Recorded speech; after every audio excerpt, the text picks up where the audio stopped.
Hello friends, आज हम लोग पढ़ने वाले हैं बिहार स्पेशल में क्लास 6 का ज्योग्राफी का बुक है बिहार दर्शन 2। तो चलिए स्टार्ट करते हैं। कक्षा 6 के बच्चों में यह जानकर खुशी का ठिकाना ना रहा कि अगले रविवार को वे सब सासाराम स्थित शेरशाह का मकबरा, पटना का गोलघर, पटना संग्रहालय तथा पटना सिटी स्थित तख्त हरमंदिर साहिब घूमने जाएंगे। शिक्षकों ने बताया कि कल प्रधानाध्यापक इस संबंध में बात करेंगे। अगले दिन प्रार्थना के बाद प्रधानाध्यापक ने वर्ग 6 के बच्चों को अपने कक्ष में बुलाकर महत्वपूर्ण निर्देश दिए। उन्होंने बताया कि सासाराम राष्ट्रीय राजमार्ग संख्या 2 के किनारे रोहतास का जिला मुख्यालय है और यहाँ से दिल्ली हावड़ा को जोड़ने वाली ग्रैंड कोड रेलवे लाइन भी गुजरती है।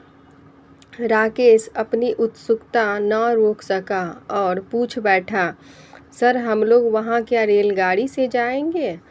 प्रधानाध्यापक मुस्कुराते हुए बोले, नहीं, हम लोगों ने एक बस किराए पर ले रखी है और बस से ही हम लोग सासाराम में मकबरा देखेंगे तथा वहीं से पटना पहुँचेंगे। प्रधानाध्यापक ने सभी बच्चों को उस दिन स्कूल ड्रेस पहनकर तथा एक डायरी कलम के साथ आने का सुझाव दिया।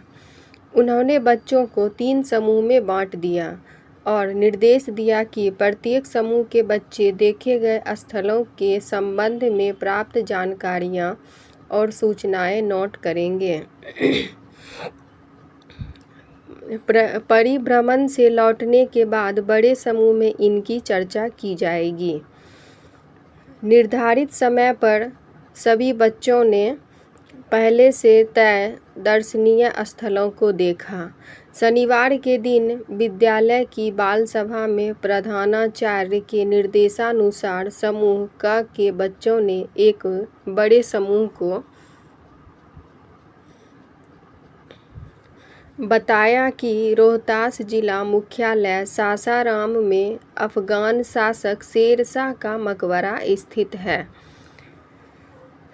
शेरशाह ने हुमायूं को हटाकर भारत की गद्दी पर कब्जा कर लिया था।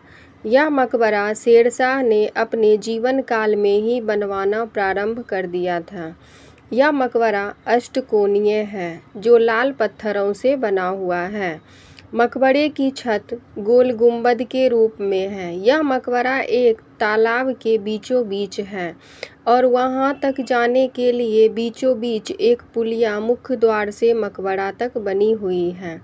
यह मकबरा भारतीय पुरातत्व सर्वेक्षण विभाग के संरक्षण में है और इसके कर्मचारी इसकी देखरेख करते हैं। यह कहकर समूह ने अपनी बात समाप्त की।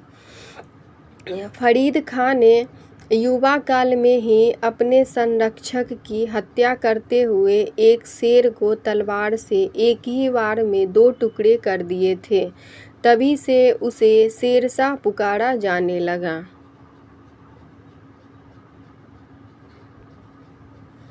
सभी बच्चों ने तालियां बजाकर स्वागत किया।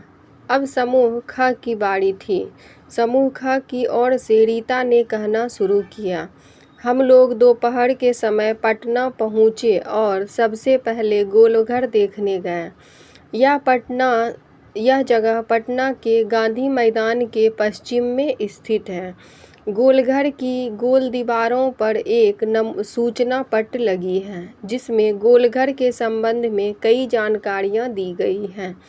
उसमें लिखा है कि इसका निर्माण कैप्टन जॉन गॉलस्टीन ने 1786 में अनाज के सुरक्षित भंडारण के उद्देश्य से करवाया था ताकि दुर्भिक्ष या अकाल के समय इस अनाज से मदद कर लोगों की जान बचाई जा सके। इसकी दीवारें 12 फीट मोटी और 96 फीट ऊंची है। इसके शीर्ष पर चढ़ने के लिए दोनों ओर से सीढ़ियां बनी हुई हैं। हम सब सीढ़ियाँ चढ़कर गोलघर के ऊपर पहुँचे। वहाँ से पूरा पटना शहर दिखाई देता है। उत्तर दिशा में गंगा नदी बिल्कुल पास से बहती है। दूर पूरब में महात्मा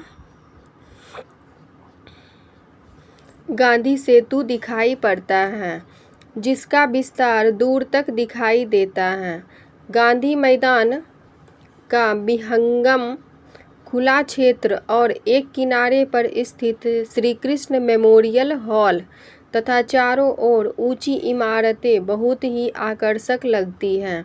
इतना कहकर रीता चुप हो गई। उसी समूह के रवि ने बात आगे बढ़ाई। गोलघर के निकट में ही पटना संग्रहालय स्थित है। यहाँ स्कूली बच्चों को रियायती दर पर प्रवेश टिकट मिलता है। टिकट लेने के बाद हम लोग अंदर गए। चारों ओर बड़ा सा बगीचा है और बीच में संग्रहालय का भवन है। हमारे गाइड ने बताया कि यह भवन राजस्थानी शैली में है। संग्रहालय के बगीचे में सामने ही तोप रखे हैं। ये तोपें अंग्रेजी शासन की है। चारों ओर कई बड़ी बड़ी दुर्लभ मूर्तियां भी देखने को मिली। मुख्य भवन में घुसते ही एक विशाल पेड़ रखा हुआ देखा, जो लगभग 5000 वर्ष पुराना है और उसकी लकड़ियां अब पत्थरनुमा हो गई हैं। यह पत्थरनुमा वृक्ष जीवाश्म का उदाहरण है। संग्रहालय में भगवान बुद्ध और जैन तथा मौर्य काल के महत्वपूर्ण मूर्तियां, सिक्कों और बर्तनों को देखा। सभी वस्तुओं के पास नाम सहित उनकी आयु उपयोगिता लिखी हुई थी, जिसे पढ़कर उसके बारे में समझा जा सकता है। वहाँ एक राजेंद्र कक्ष बना हुआ है। यहाँ राष्ट्रपति के रूप में राजेंद्र प्रसाद को मिले उपहारों एवं वस्तुओं को स्मृति के रूप में रखा गया है।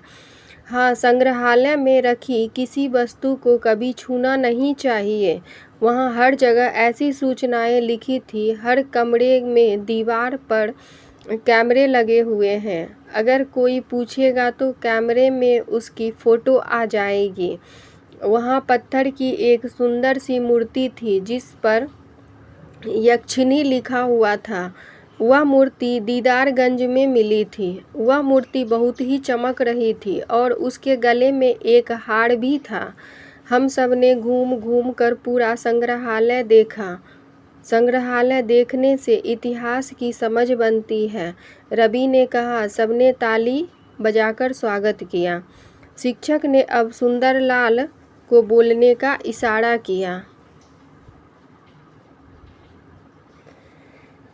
सुंदरलाल ने कहना शुरू किया, हम लोग पटना सिटी में गुरु गोविंद सिंह जी का जन्म स्थान भी देखे। इसे तख्त श्री हरमंदिर साहिब पुकार गुरुद्वारा कहते हैं। सफ़ेद संगमरमर से बना यह गुरुद्वारा भव्य है। यह सिखों का प्रसिद्ध तीर्थ स्थल है। गुरु गोविंद सिंह के जन्म दिवस पर यहाँ भव्य मेला लगता है, जहाँ देश विदेश के सिख भाग लेने आते हैं। इस पवित्र स्थल पर हम लोग अपने सिर पर रुमाल रख कर गए। अंदर गुरु ग्रंथ साहिब रखा हुआ था और गुरुवाणी पढ़ी जा रही थी। बाहर निकलने पर प्रसाद मिला। यहाँ लंगर भी चलता है, जहाँ लोगों को निःशुल्क भोजन कराया जाता है। शाम हो गई थी। हम लोग बस में बैठकर घर लौट गए। सभी बच्चों ने तालियां बजाकर इन सब को महत्वपूर्ण जानकारियां देने के लिए धन्यवाद दिया और आपस में इन्हीं स्थलों के बारे में चर्चा करने लगे।